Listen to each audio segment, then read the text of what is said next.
Peytannwhyte and welcome back to my YouTube channel. As y'all can tell by the title and the thumbnail, today's video is going to be my birth story. I had a C-section and got my baby girl on September 15th.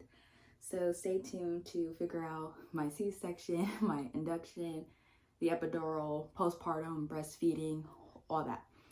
So yeah, without further ado, let's get started. So I had my last normal appointment on the 13th, and I will insert a video here. And basically the doctor was just like, we're probably going to induce you at 39 weeks just because you haven't been feeling baby girl move a lot, because she is small and I didn't feel her move hardly any of my pregnancy. So they was like, we're probably going to induce you for decreased fetal movement. So I was like, okay, I got to tell my boyfriend to come home to make sure he's here in time, because at the time he was at college 5 hours away. So I told him and I told his family, like, hey, we're going in the night of the 14th to be induced. So, you know, what do you want to do? And they said, okay, that's fine. We'll make sure he's here. So it was the night of the 14th. Obviously, they told us going on the 15th because at that point I would be 39 weeks. So we picked Christian up. We go to the hospital and I'm like, hey, I'm here for decreased fetal movement. I haven't really been feeling her or whatever. So they're like, okay, we're going to take you to this triage room. Keep in mind, we got there at like 11:40 and we were in the triage room. So we get there and they put me on these monitors. I'll insert a picture. And they're like, we're just going to track your heartbeat and her heartbeat, make sure everything's good. Do you want anything to drink or something sweet just to try and get her moving? So I got apple juice. And like 2 or 3 hours later passed, and at the hospital, it was me, my mom, Christian, and then my 2 sisters. I'll insert a picture of me and my sisters. This was my last picture of me with my belly. So yeah, they left at like 1:40 because one of the nurses came in and said, we're just going to go ahead and induce you. So I was like, okay. And my sisters were like, we're tired, we're bored, we're going to go. And the triage room was small. So they all left at like 1:40. And it was just, hi. And it was just me and Christian left in the room. So they started the process. We slept there for the night and they just kept coming in every 2 hours to make sure her heartbeat was good. So then it was like 7 or 8 o'clock in the morning. My mom came back.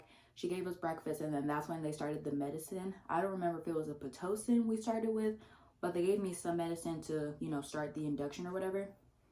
They did the IV. That IV was painful for me because they had to stick my arm 2 times. So they did that, got me up like in my gown, and then we did the medicine, and then my water broke at 10:57 a.m. because what's wrong? I was just sitting there and I was laying on my side talking to my mom, and I felt like I was going pee. So I was like, Mom, I think I'm going to pee. I ain't never, you know, like, what's going on? And she went outside and she was like, nurses, I think my kid's water just broke. Like, what are we going to do? So they came in and they was like, oh yeah, your water broke. It's time to see if you're dilated and all that. So I wasn't even, they either said I was at a 1 or I wasn't at a 1. I honestly don't remember. But yeah, so they checked to see if I was dilated. That was uncomfortable. Like, why is your fingers going that deep inside me? I don't know. But yeah, that was painful. So that happened. And then it was a couple hours later and I was barely a 2 and 75% effaced. I think that's the word. But yeah, I was 75%. And then they, like I said, decreased fetal movement, and one of the times her heartbeat dropped. So they had, one of the nurses was like, okay, we're going to have you turn side to side every few minutes just to make sure she's good. Just to make sure she's good. So I kept switching from left to right to make sure like her heartbeat was good. And then a few minutes later, the one of like my main doctor that I had my whole pregnancy, she came in and she was like, we're about to have a C-section. It's an emergency C-section. And I was like, I'm not ready. She was like, you're going to have to, because it's the safest thing to make sure your baby is alive and, you know, she's okay. So I was like, oh God, oh God. And at that point, my 2 sisters, they came back to the hospital, but my little sister had to go to work. So my big sister took her to work, and my mom was like, I'm going to walk them down. I love you. Gave me a kiss, and she left. And then it was just my boyfriend and my mother-in-law. So then she came in and said, we're about to have an emergency C-section. And as they're rolling me out the triage room, my mother-in-law rubs my arm and says, you got this, you're going to be fine. My boyfriend, Christian, is freaking out, pacing the halls. I didn't even see my mom before I went back for the C-section. I started crying and I was like, where's my mom? I can't do this. I need my mom. And I didn't have my mom. They was just like, we gotta go, emergency C-section, like sirens were going off, babes. So they take me to the C-section room. They get me on the little mat or whatever with the needles and all that, and they try to have me put my arm down with the IV, and I was like, that hurts, I can't do it. So they're like, okay, you could just angle your arm. And then I kept my doctor, the primary one, she was like, you got this, Peytann, you're gonna be just fine. I was like, I need my mom, I can't do this without her, I'm scared. She was like, you're fine, you're gonna do great, we'll take good care of you. So it was like right before they started the C-section, my boyfriend Christian came in and he started talking to me saying, I love you, you got this, you're gonna be fine, we're about to meet our baby girl, da da da da. And the doctors there were so helpful because I got the epidural. I don't remember what time I got the epidural, but they said I did good with the epidural, but like I hunched my back and they had to tell me to relax. Like it was kind of a long process with the epidural.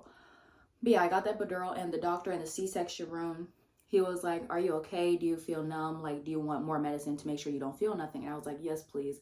Because I felt a little bit, but nothing too crazy. And my experience with the epidural, it wasn't bad. Like the process, it was a little bit, but after that, it was fine. I could wiggle my toes a little bit, but after a while, someone could rub my thigh and I could not feel nothing. But yeah, the doctor in there, that man was just telling me everything that was happening, explaining what he was going to put in me, and asked if that was okay being put in me. And I was like, yes, that's fine. Thank you for keeping me informed.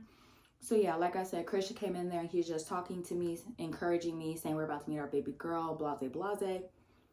Then they start to cut, and with the C-section, for me personally, it felt like an X-Acto knife just being like dragged across my stomach, and it started to hurt the last 5 seconds. Like I was saying, ow, this hurts. Like it was a little tug.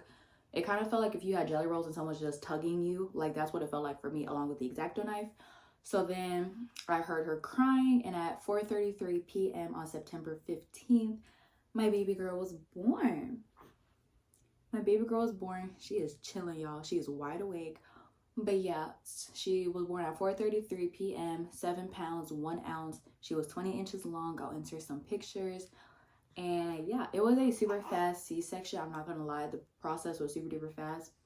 After the C-section though, I started to shake, and I was freezing cold, and I started to shake a lot. So they had to make sure I was good with that. Like they kept me back for a little bit.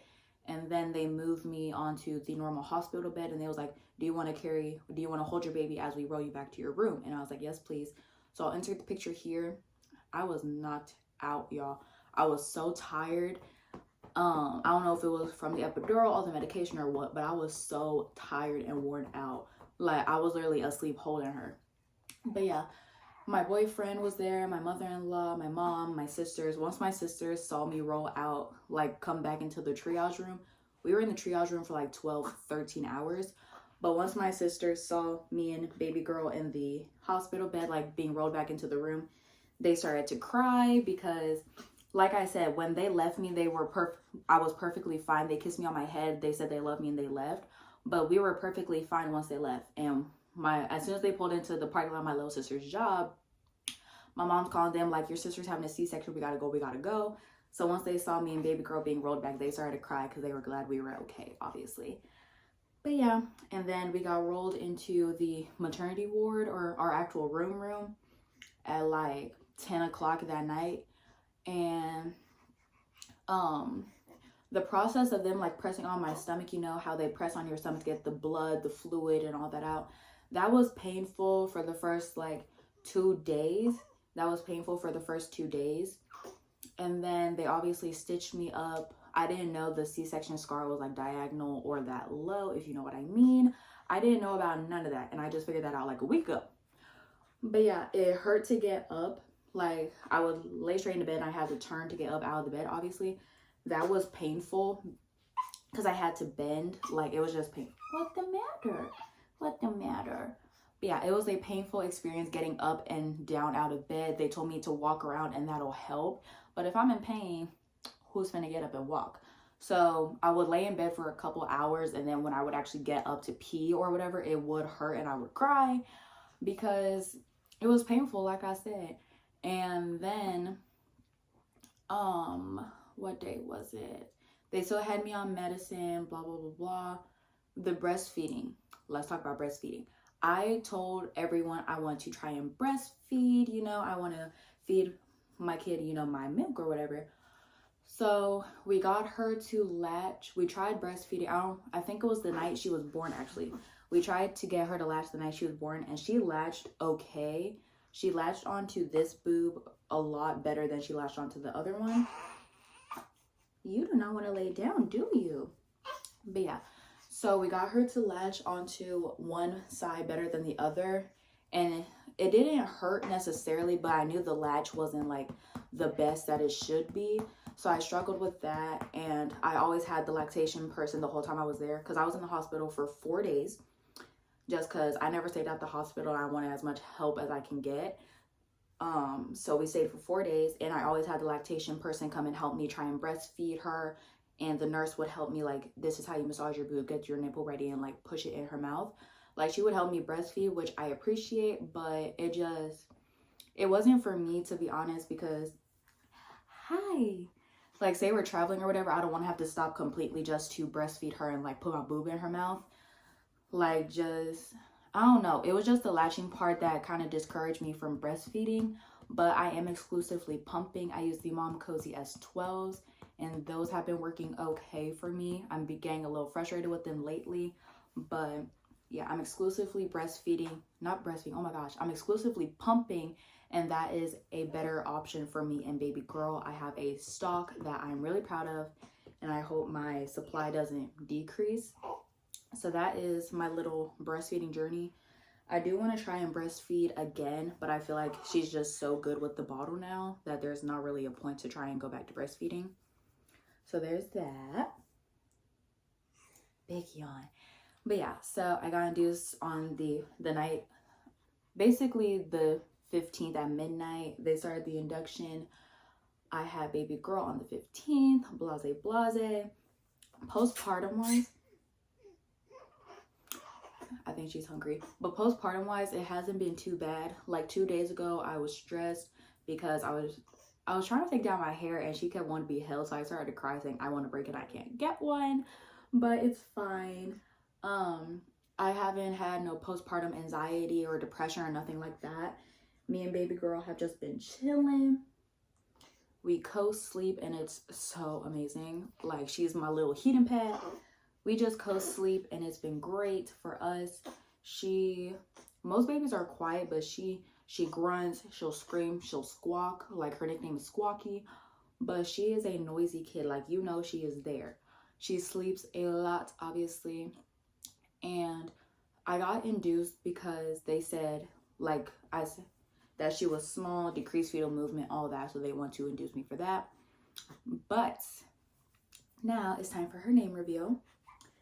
Baby girl, this is Emery Ann. Ann is her middle name, but Emery is her first name. And I'll insert how to spell it on the screen along with a picture of her name sign. But yeah, her name is Emery, and she is so adorable. She is now 8 pounds and some ounces. Here's what she looks like, her little cherry outfit. And she is wide awake. She has curly hair, but obviously when it's dry, it looks a little bit straight. But yeah, this was my birth story. It was kind of all over the place, so sorry about that. But let me make sure I covered all the topics I want to talk about, because I gotta make sure y'all get all the tea. So I got my 13th was the last appointment. I went in the night of the 15th to be induced. I started the medicine. Like I said, I don't remember when I started the medicine, but I know I did get the medicine to obviously like start the process. I got my epidural at like 2 or 3 centimeters dilated. Call it what you want. I was in pain, okay? Those contractions, they weren't as bad as I thought now that I'm like it's over. But at the time, rocking back and forth like this wasn't doing it for me. Them contractions were a no. So I was like, give me that epidural, and I was good. My water broke at 11. I was tossing from side to side to, like I said, check her heartbeat. Oh, the emergency C-section was because I kept tossing from side to side, right? And my primary doctor, she came in and she said, we're going to have the emergency C-section, blah, blah, blah. And once baby girl is good and we're in our room, my sisters are going to tell me they gave you an emergency C-section because after she was born, they came back and told us her cord, like the umbilical cord, was wrapped around my girl's neck. So That's why we had an emergency C-section, because the umbilical cord was wrapped around her neck. And no one told me that. I don't know if it was because they didn't want me to freak out or what, but the cord was wrapped around her neck, so I had an emergency C-section. So, love that for us. And then, yeah, I told y'all the time she was born, her weight, she was 20 inches in case I didn't say that. I talked about breastfeeding and I revealed her name. So, can I sit you up? Can I sit you up? Is that okay? Can I sit you up? But yeah, I talked about everything I wanted to talk about, and sorry if this video was a little choppy and all over the place, kind of. Like, I feel like I wanted it to be like a timeline type of organization of me explaining stuff, but girl, once they said I had to have a C-section, I was like, oh, you know, like everything just went crazy at that point. So that's why the end is kind of messy, but I hope y'all enjoyed my birth story and meeting baby girl. Y'all seen her face, y'all seen her name, baby Emery or baby E, whichever you guys you want.